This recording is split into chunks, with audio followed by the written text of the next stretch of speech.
The machines breathe for her now. In, out, in, out. A rhythm I didn't choose and can't stop listening to. I sit in the same chair every day, the plastic one that squeaks when I shift my weight, and I hold Claire's hand like it might disappear if I let go. Room 214's diligent, a nurse said last week, not unkindly. Diligent. Like I'm doing homework instead of waiting for my wife to open her eyes. It's been 19 days. I remember the phone call. I remember it too well. Ethan, I need you to look at these numbers before tomorrow's pitch, Marcus said, his voice rushed, apologetic. I know you're supposed to grab Claire, but I'll swing by after, I told him. Give me 20 minutes. 20 minutes turned into 50. 50 minutes turned into a phone call from a stranger at St. Mary's telling me my wife had been in an accident on Route 9. She was still conscious when the ambulance arrived. The doctor told me that first night. But there's swelling. We won't know more until it stabilizes. When will she wake up? I asked. He didn't answer that. Doctors have a way of not answering the only question that matters. Now I read to her. Chapters from the mystery novel she'd left half-finished on the nightstand, the one with the bent corner on page 140. You want to know how it ends, I tell her. You always guess the killer wrong. Every time. Nothing. Just the ventilator, patient and indifferent. My mother visits on Thursdays. She stands in the doorway like the room might swallow her. Ethan, honey, you look terrible, Diane said yesterday, setting down a container of soup I wouldn't eat. You need sleep. Real sleep in your own bed. I'm fine, Mom. You're not fine. You're wasting away in a hospital chair. She lowered her voice. What if she doesn't wake up? Are you going to sit here for years? Don't say that. I'm not trying to hurt you. I'm trying to save you. She touched my shoulder. There's a difference between loving someone and disappearing for them. I didn't have an answer for that either. Marcus has been the only steady thing. He brings coffee. He sits with me some nights so I can shower at home without feeling like I abandoned her. You didn't do this, man, he said last night, low and firm, like he needed me to believe it as much as I did. The other driver ran the light. That's it. That's the whole story. If I'd picked her up on time. Don't. He gripped my arm. Don't do that to yourself. I wanted to believe him. I think I still do. But there's a phone in the drawer of the bedside table. Hers. And it keeps lighting up. Not calls. Texts. From a contact saved only as 2 letters. FL. I know you can't answer. I just needed to say it. Please be okay. Please. I should have told you everything before. I don't know who FL is. Claire never mentioned the initials. Not once in 3 years of marriage. I've turned the name over in my head 100 times, and it fits nothing. No coworker. No cousin. No name from any wedding toast. Tonight, restless, I go looking for her coat, the gray one she wore that night, returned to me in a plastic bag by the hospital, still creased from the accident. I don't know why I need to touch it. Maybe I think some part of her is folded into the fabric. My fingers find a seam in the inside pocket. Paper. Folded twice, soft at the edges like it's been carried a long time. I unfold it with hands that aren't steady anymore. No name at the top. No signature at the bottom. Just her handwriting, small and slanted, the way she wrote when she didn't want anyone reading over her shoulder. I never stopped loving you. 6 words. That's all. I read them again and again, waiting for them to mean something safe. They don't. Claire, I whisper. Who is this for? The machines keep breathing for her. They don't answer either. You never asked me what I wanted. Claire's voice, clear as if she's standing over me. I open my eyes. The hospital chair. The machines. Just a dream. You never asked, Ethan. Not once. I shake it off, but it clings to me the rest of the morning like fog that won't burn away. Grace arrives a little after 10, still in her coat, arms crossed before she even sits down. How is she? She asks, though she doesn't look at me when she says it. Same. No change. Right. Grace's eyes flick to the machines, then back to me. You look tired. I haven't slept much. I bet. Something sharp under her voice. Must be hard. Sitting here. Waiting. Grace, if there's something you want to say. Why would there be? She finally meets my eyes. You were late that night. That's all anyone knows, right? I don't understand what you're. Forget it. She stands, smooths her coat. I should go. Grace. I catch her arm. Please. If you know something. I don't know anything, Ethan. Her voice cracks slightly on my name. I just knew my sister. And I don't think you did. She leaves before I can ask what that means. That night, the dream comes again. You used to hold the door. Remember that? You stopped. Claire, You stopped asking how my day was and started assuming. You stopped seeing me and started seeing a wife. There's a difference. I love you. Do you? Her voice turns cold, distant, like she's speaking from somewhere far beneath water. Or do you love the version of me that never asked for anything? I wake up gripping the blanket, heart pounding. At work the next day, Tom finds me at my desk, coffee in hand, looking like he wants to say something and isn't sure how. You okay, man? He asks. You seem somewhere else. Just tired. Yeah. He sits on the edge of my desk. Hey, can I ask you something? Weird question. Sure. Marcus has been in with accounting a lot lately. Pulling up your accounts, the joint one with Claire's name on it. You know about that? He's helping me. Bills, insurance claims, all of it. I can barely think straight, Tom. He offered. Sure. Tom hesitates. It's a lot of access for a friend to have. That's all I'm saying. He's not just a friend. He's the only person who's actually shown up for me through this. I hear you. Tom raises his hands, backing off. Forget I said anything. No, I sigh. I appreciate you looking out. I do. But Marcus has been solid. He was the one who called that night. He's the one who's been here every day since. Okay. Tom doesn't look convinced, but he lets it go. Just take care of yourself, man. I tell myself Tom's overthinking it. Marcus has never given me a reason to doubt him. Not once in 8 years of friendship. That evening, I go home to gather more of Claire's things for the room. Her pillow, her lotion, anything that smells like her. I open her laptop, hoping to find music she'd want playing, something familiar. Instead, I find an email confirmation, still sitting open in her browser tab like she never closed it. Booking confirmed. Solo retreat. Blue Ridge Cabins, Asheville, North Carolina. Check-in, March 14th. 2 weeks before the accident, Claire booked a trip. Alone. No mention of my name anywhere in the reservation. No +1. I scroll further. A confirmation email from a wellness retreat. Meditation, hiking, reconnecting with yourself, the website says. She never told me. 3 years married, and my wife planned a week away from her own life, from my life, without saying a single word to me about it. You never asked what I wanted. The dream voice again, uninvited, settling into my chest like a stone. What were you running from, Claire? I whisper to the empty apartment. The laptop screen dims, then goes dark, and I sit there in the silence, staring at nothing, waiting for an answer that isn't coming. I call Grace 3 times before she picks up. Ethan, I don't. Please, I say. 5 minutes. That's all I need. She meets me at a coffee shop near her apartment, sliding into the booth like she'd rather be anywhere else. You said I didn't know her, I start. What did you mean? Grace stares at her cup. It's not my place. She's my wife, Grace. She's lying in a hospital bed, and I don't even know if she loves me. I need to know what I missed.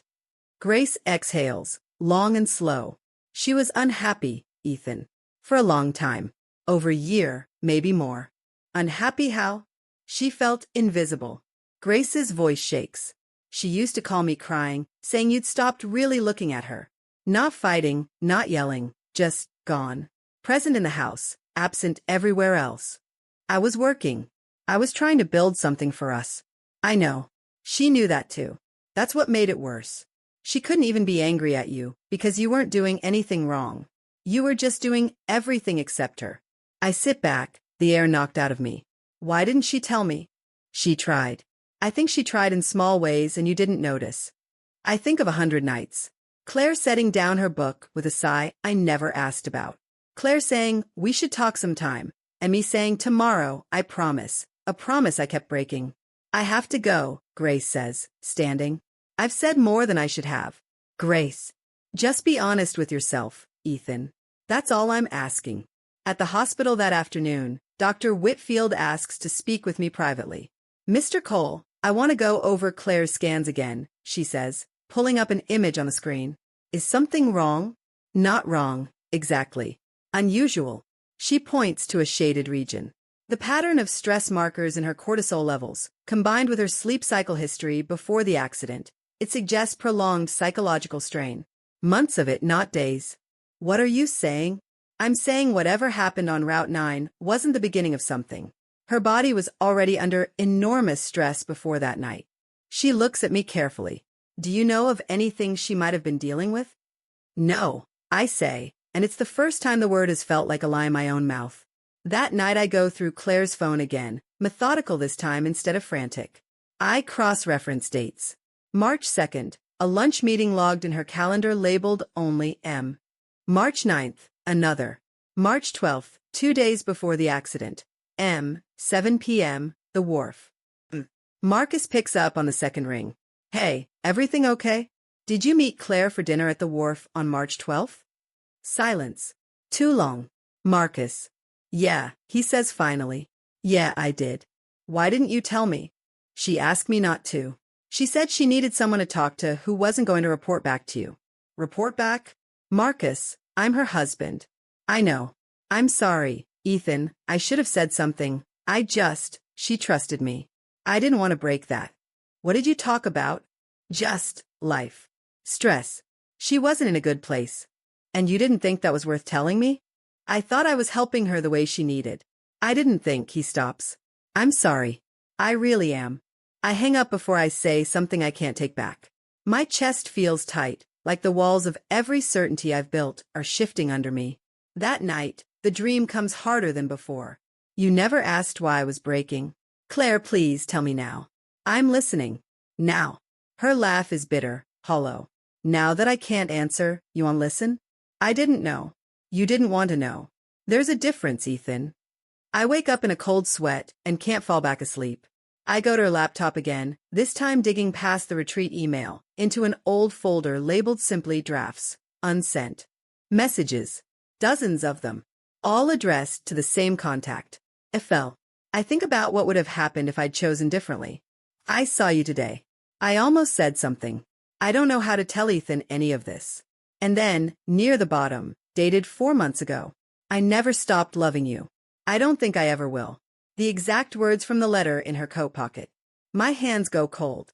Claire had a whole life I never touched. A history. A person named FL who apparently mattered more than I understood. Who are you? I whisper at the screen, and this time, for the first time, I mean it as a threat as much as a question. I find Marcus at his apartment, still in his work clothes, a glass of whiskey untouched on the counter. We need to talk, I say, not waiting for an invitation. Ethan. How long? How long what? How long have you loved my wife? His face goes still. That's answer enough. Since college, he says quietly. Before you two even met. And you never said anything. What was I supposed to say? You two fell for each other. I stepped back. I thought that was the right thing to do. Did you? My voice rises. Because Tom told me you've been in my accounts. Grace told me Claire felt smothered. Dr. Whitfield says she was under stress for months. And now I find out you've been meeting her behind my back. It wasn't like that. Then tell me what it was like, Marcus. Because right now it looks like my best friend has been circling my marriage. He sets the glass down, hands shaking slightly. The night of the accident. The work call. I made that up, Ethan. There was no urgent pitch. The floor tilts under me. What? I called you because I knew you were supposed to pick her up. I wanted, he stops, swallows hard. I wanted a reason for her to be alone. Frustrated with you. I thought if I could just be there enough, in the small moments, she'd start to see me differently. You kept me from her. On purpose. Not just that night. Other nights too. I'd send you extra work when I knew you two had plans. I'd suggest late meetings. I told myself I was helping you get ahead at the firm, but his voice breaks. I was making space. For me. You son of a bitch. My hands curl into fists. She could have died because you wanted an opening. I never meant for her to get hurt. I swear to you, Ethan, I never. Get out of my sight. My voice is shaking now, low and dangerous. Don't call me. Don't come to the hospital. Don't ever say my wife's name again. Ethan, please. I leave before he can finish. I don't remember the drive home. For 3 days I don't answer my phone. I don't go to work. I sit in my apartment with the blinds shut, replaying 8 years of friendship, looking for all the moments I should have seen. Diane lets herself in with her spare key on the 4th day. Ethan. She finds me on the couch, unshaven, The apartment dark. Honey, you have to eat something. I'm fine. You are clearly not fine. She sits beside me, reaching for my hand. Talk to me. Marcus lied to me, Mom. For years. He kept me away from Claire on purpose. He wanted her for himself. Diane's face hardens. I never trusted that man. Something about his eyes. Why didn't you say something? Would you have listened? She asks gently. You trusted him more than you trusted your own mother's judgment. I don't know who to trust anymore. Not Marcus. Maybe not even Claire. She was writing to someone else, Mom. FL. Someone she never stopped loving. Ethan. Please.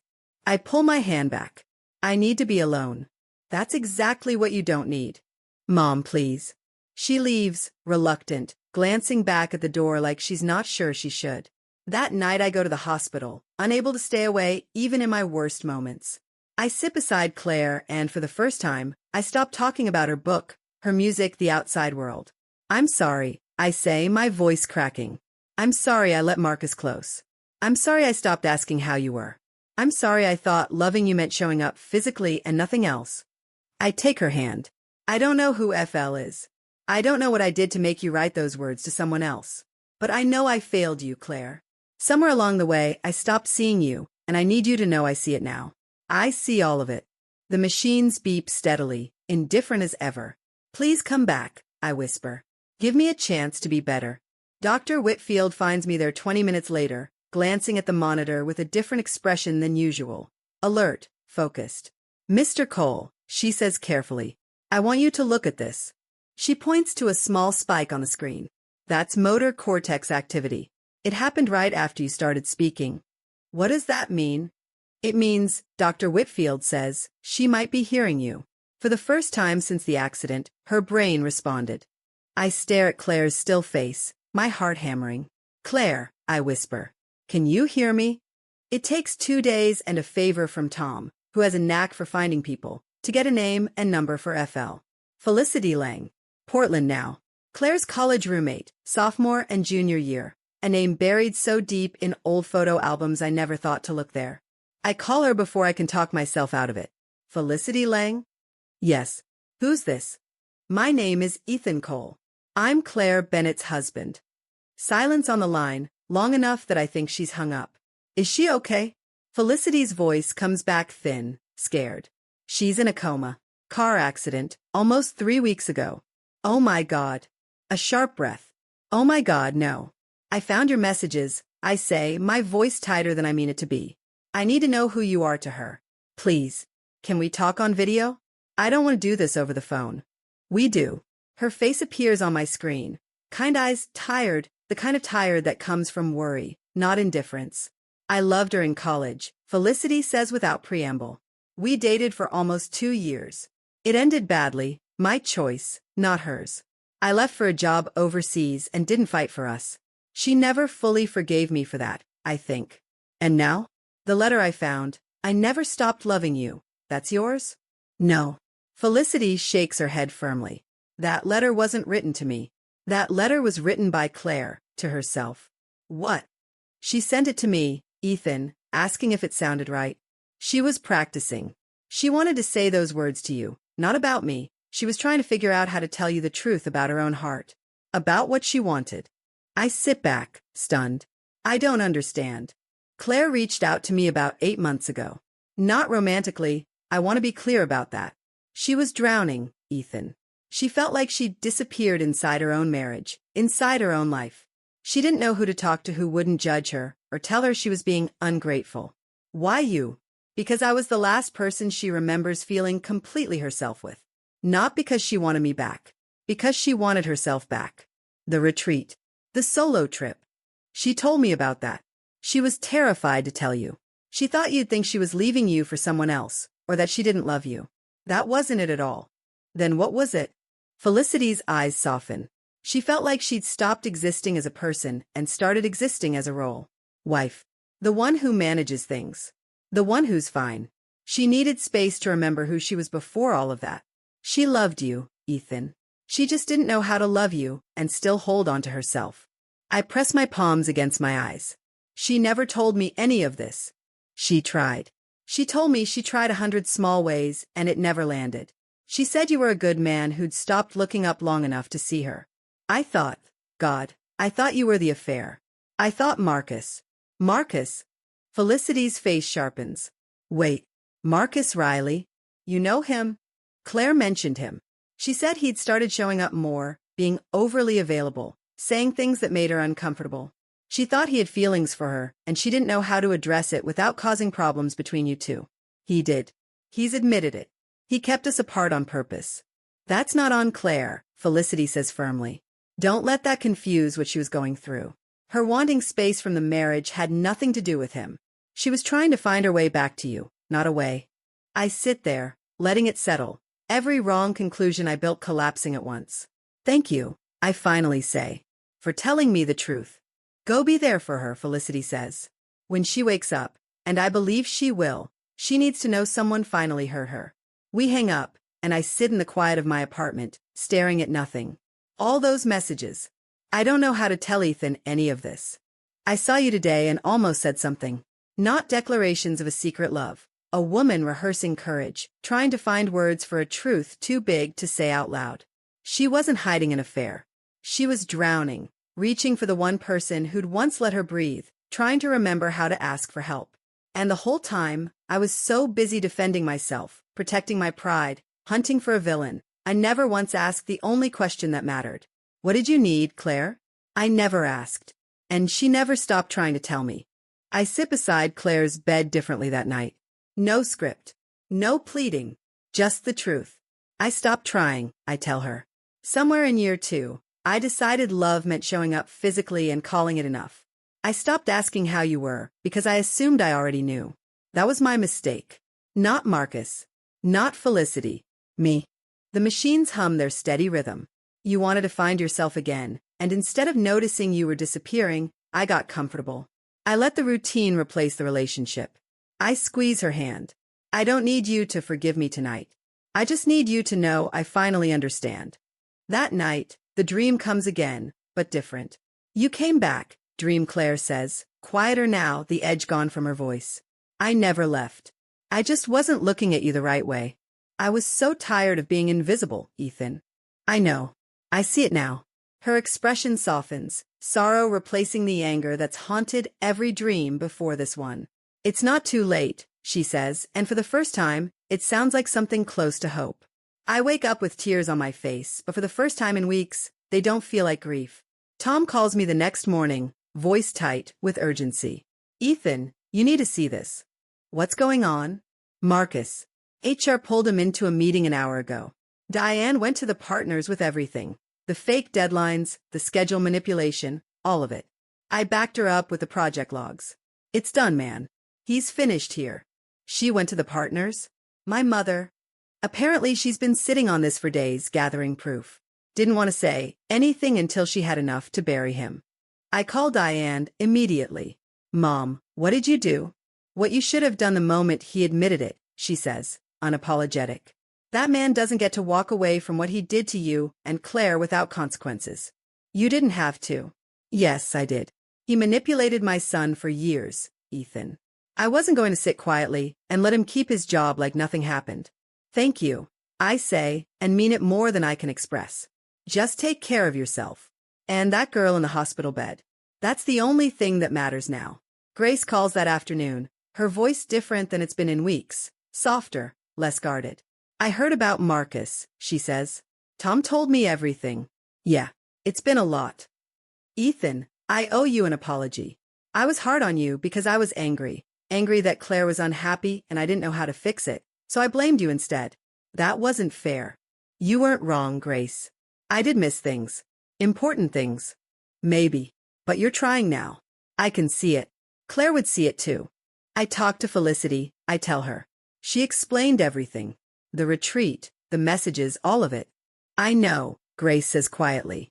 Claire told me a little before the accident. I didn't know how to bring it up without betraying her trust.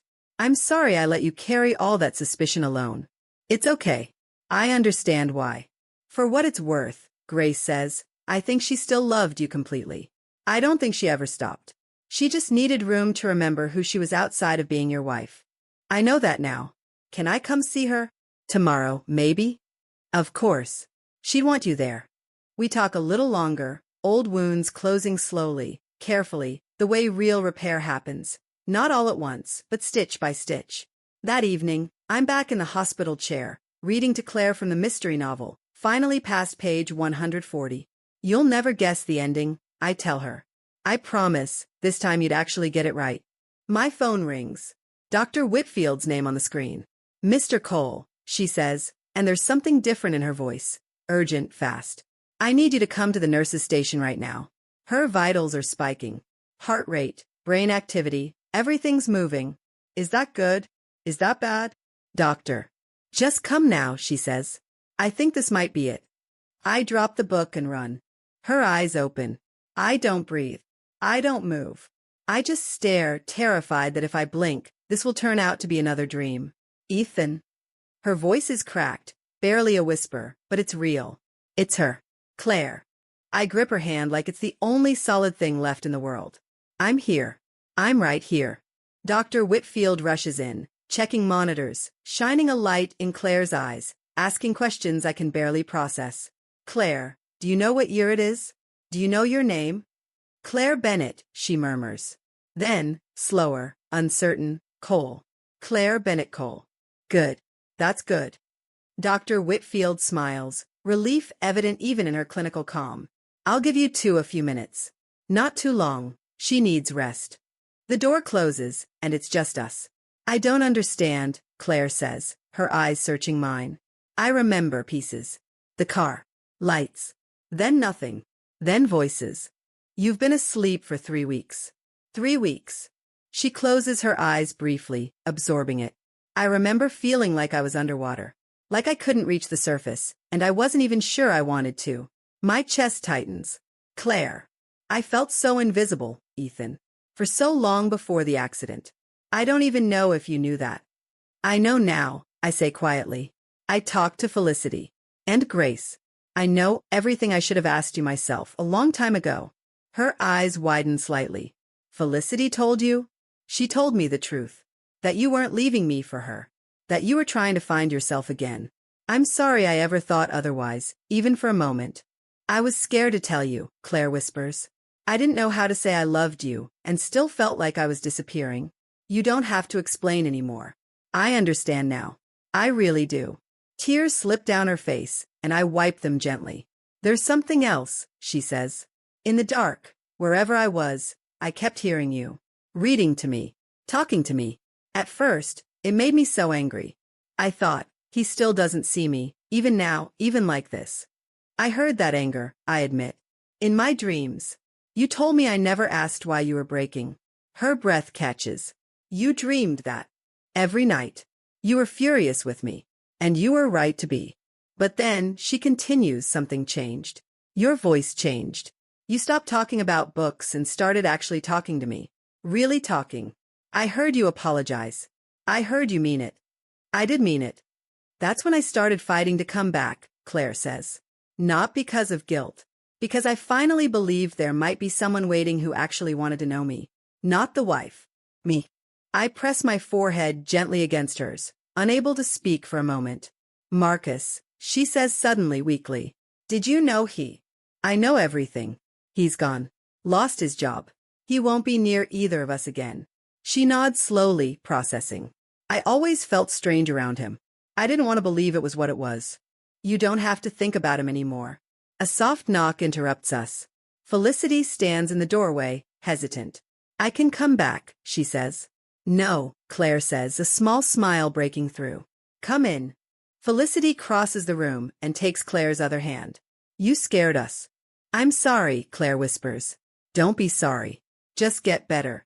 Felicity glances at me, something like understanding passing between us. I should go. Let you two talk. She squeezes Claire's hand once more. I'm glad you're back. After she leaves, Claire looks at me for a long moment. What happens now, she asks. We can't just go back to how things were. I don't want to, I say honestly. I don't want the marriage we had. I want a different one. One where I actually ask. Where I actually listen. Where you don't have to disappear to be heard.